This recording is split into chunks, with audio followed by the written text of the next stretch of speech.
Next up in the featherweight division, we got Jordan Leavitt coming in at plus 315, going up against Yadier Del Valle, who comes in at minus 380.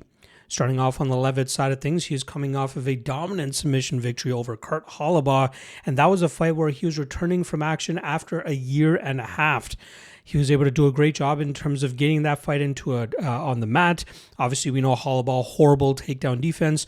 Hollabaugh was able to initiate a bit of a scramble, and in that scramble, we saw Leavitt snatch onto that anaconda choke and put Kurt Hollabaugh completely out. Now, Hollabaugh, like I said, poor takedown defense, but he is a BJJ black belt. So for Leavitt to be able to submit him and put him out cold is obviously very impressive.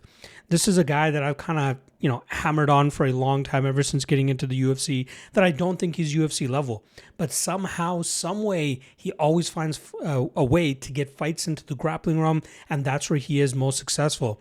I'm not a big believer in his wrestling, but his a way to finagle himself into grappling situations, whether it's pulling guard or getting the fight into the clinch position, pushing off the cage, jumping on the back of his opponent. He's always able to find a way to get the fight into the grappling realm. But if he can't, or he's fighting a superior grappler like we saw with Paddy Pimblett and Chase Hooper, he often finds himself in trouble.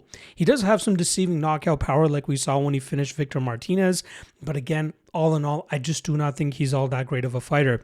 He trains out of Syndicate MMA, mediocre striking, a lot of kicks. We see that with a lot of grapplers. If they're not comfortable in the striking game, they throw a lot of kicks to try to maintain the range, keep their head safe, stay on the outside line, throw those kicks, and then eventually mix in a takedown attempt or at least a clinch initiation. And then from there, that's where they're often able to get to the clinch game or the grappling game. And that's usually the style that we see from Jordan Leavitt. A guy still 30 years old. Kind of surprising he's only 30 years old, considering I feel like we've seen him, fighting at this level for quite a long time. It just seems he hasn't been all that active. Now, he's going up against Yadier Del Valle, who's 10-0. He's now 2-0 in the UFC, but his last fight is the one that was shrouded in such controversy. If you guys remember, that was the Isaac Dalgarian fight, I believe from November, where there was a lot of red flags going along with the line movement there. Del Valle, I believe, ended up closing as a favorite after opening as a big underdog, and not to mention his first round prop got hammered to smithereens by the public, and that raised a lot of alarm bells for the UFC. So much so to the point that they were forced to go into the locker room of Isaac Dalgarian before the fight took place to ask him if there was something suspicious going on, and he goes, nothing. I'm going to go out there, I'm going to smash this guy, and I'm going to get the win. But we end up seeing that Dalgarian gets tapped out in the first round. The first time in his career he got finished. Not a good look. Obviously a lot of suspicion there. And then we know the whole story where Dalgarian gets cut, whatever. And all the while, Del Valle's out here, celebrating. Credit to him. He went out there and he did what he was supposed to do.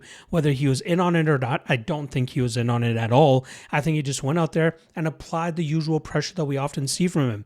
He is a guy that loves to move forward, throw nothing but heat in all of his strikes, look for the takedown, and then try to smash his opponent from that top position.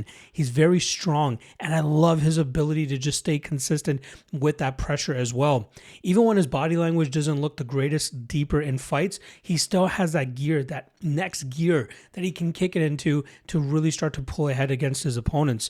His Dana White Contender Series fight, which earned him the contract, even though he won by decision, he was putting the pressure and beating on his opponent so much so that Dana still loved what he saw from Del Valle. Even though Del Valle did not get the finish, it was still enough for Dana to be like, let's get this guy in the UFC. And he showcased with 2 back-to-back finishes now, albeit the second one being a little bit of a controversy and having an asterisk beside it. He is showing that he deserves to be at this level. I believe he trains out of Texas. Very solid fighter all around, and has a lot of potential, and still only 29 years old.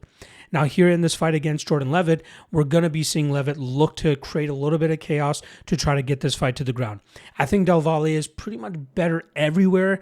Maybe you give Leavitt, a notch up on the pure jiu-jitsu game, but every mixed martial arts fight starts in the striking realm, and that's where I think Del Valle will have a huge advantage, but also straight up wrestling and straight up strength, I think Del Valle crushes Leavitt. So I think that we'll see Del Valle utilize his grappling defensively torch Leavitt on the feet, and I think that eventually leads to a Del Valle knockout victory here.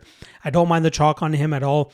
I just don't think that Leavitt is at his level. Sure, Leavitt has a better strength of schedule, but I think Del Valle has gone out there and done exactly what he's needed to do against the level of competition put against him, and I think we see that ring true once again this weekend. So I'm going to go Yadier Del Valle inside the distance, more than likely the finish coming by TKO.